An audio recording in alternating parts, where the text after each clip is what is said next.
ต้องใช้มือแกะเอาดิ ยังไงก็ได้เราค่อยๆเอาอีกครึ่งนึง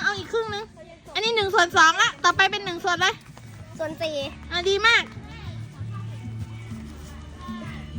เกะกะโคตรเลย โอ้ยเร็ว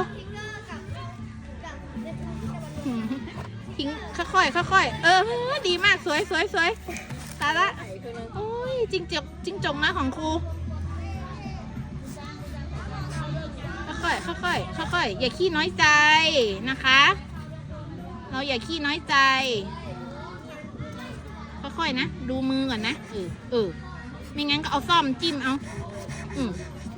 ค่อยยังไม่ขาดอีกพอยังพอแล้วมั้งพอแล้วเอาใส่จานต่อไปโอเค